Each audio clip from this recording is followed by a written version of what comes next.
This is what it looked like on the 14th, just 3 days later. Where's all this dirt coming from? Tremendous amount of dirt. Did they have already potted plants, landscaping inside the walkway? How could people walk across? Yeah, there's another interesting thing I started noticing. The rubble pile of Tower 1 started getting bigger. This guy's up there, say, guarding his dirt pile. But it's getting bigger, and it's just packed with dirt. Here's that picture. Let's compare this picture with this one. This is where Tower 3 was. We're looking from West Street. At Tower 3, Tower 2 was in the background. This is from 9/16, 5 days after 9/11, and here we are, like 3 weeks later, in October. If you look carefully, that dirt pile has gotten bigger. If you were walking along the ground, we're going to get up on top of this building, you'd have trouble climbing up. Here, there's a nice smooth slope of dirt going up to the top. And you have, I call them diggers. These, they're correct as grapplers, but that's my generic term for all of them. But there's like 5 of them in this picture. What are they picking up and moving around? They're not loading stuff in a truck to haul away. They're just pushing dirt around. Compare that zone with that zone.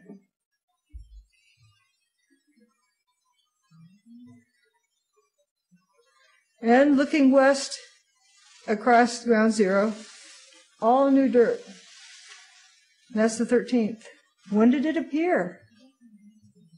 Let's see if I... This is Rudy Giuliani the next morning after 9/11, on the morning of the 12th. We were able to move 120 dump trucks out of the city last night, which will give you a sense of the work that was done overnight. So some of the debris has already been removed. More of it is being removed, and it'll be done by barge all throughout the day today.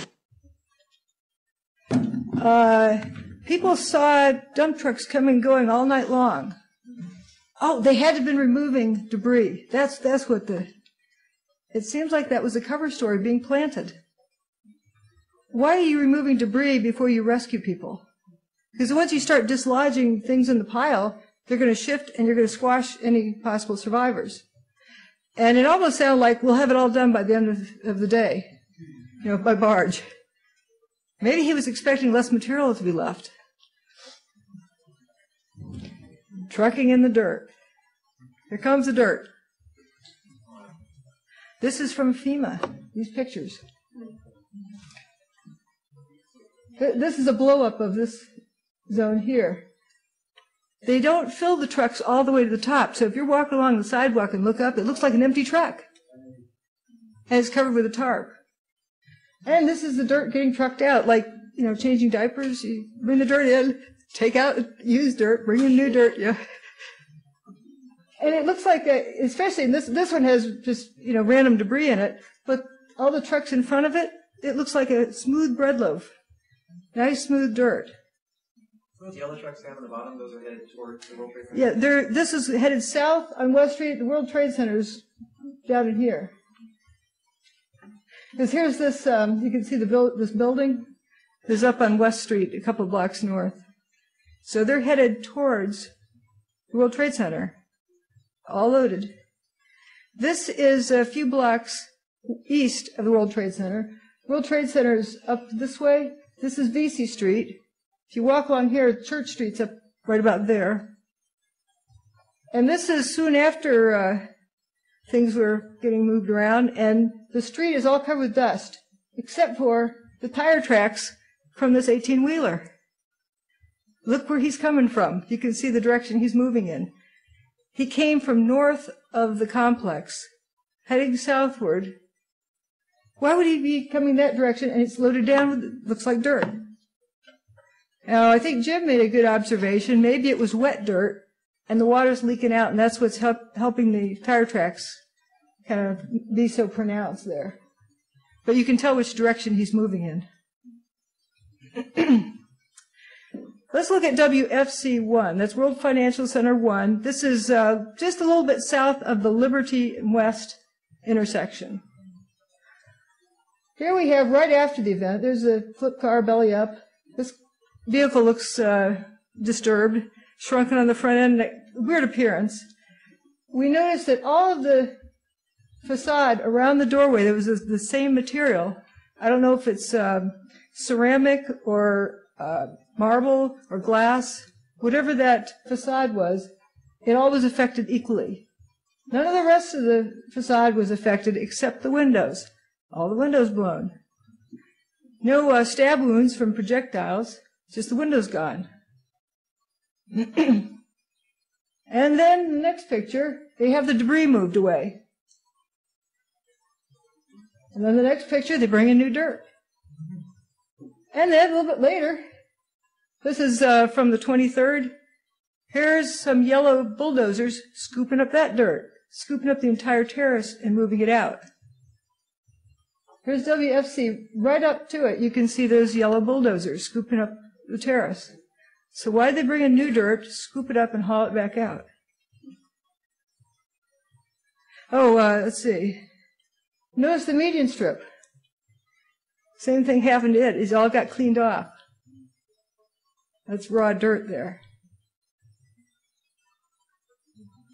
And again, compare these two times, and notice how the pile got more dirt on it. It grew over the next 3 weeks. Okay, now we're going to go down into the basement of Tower 1 as it's been excavated down. I forgot, I think this is the end of October.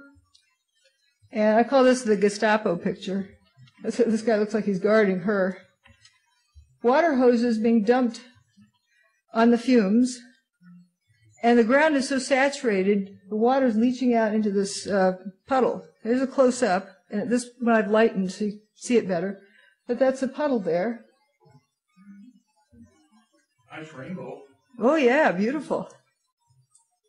And again, look at these nice rusty columns. Those are the core columns. Where did all that dirt come from anyway? Excuse me, I'm missing something.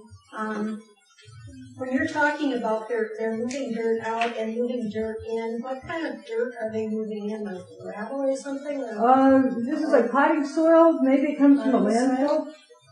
It could be, it's nice, rich-looking dirt. Like it could be good potting soil, or some of it looks like it could come from a landfill. I'm just looking at the pictures of what I see. Now this looks like regular dirt here. They bring it in, dump it down, and then within a week scoop it up and move it back out and bring some more in. It reminds me of Chernobyl a little. Is that how they clean that up? Well, I guess there's massive contamination. They're bringing things in. As I recall, bringing them out because the contamination is so widespread. I understand that dirt is one way of taking care of treating contaminated areas. Propose the idea of burying the entire sarcophagus of the Chernobyl reactor in sand as a long-term solution to prevent further radioactive dust from emerging in the event of an earthquake. Whew. Here's a close-up shot of this. You can see this dirt is totally saturated to the point the water is running off into this puddle. Now, if we had molten metal under there, does that make sense? Covered with wet dirt. So what do you think this material is over here? Steam? I don't think so. Now here it is in March. Look over in the corner. Still fuming. They had gotten all of this dirt and it made a ramp to drive over the other side. That was the equipment that was starting to damage things. But again, lots of dirt piles. They're hosing down things over where the digger is working. Cheetos. I call this this section Cheetos because this looks like a Cheeto. Yeah, this is the British version. These French fries. But that looks like a Cheeto. Could that be molten metal? Is there any possibility it could be molten metal? Let's take another closer look at this. See, I think I have audio to do here. Oh, not yet. This, if in the hydraulics of this digger, we have up here this silvery part that slides inside the bigger part. If this were really hot down here, this part's going to expand, and it's not going to be able to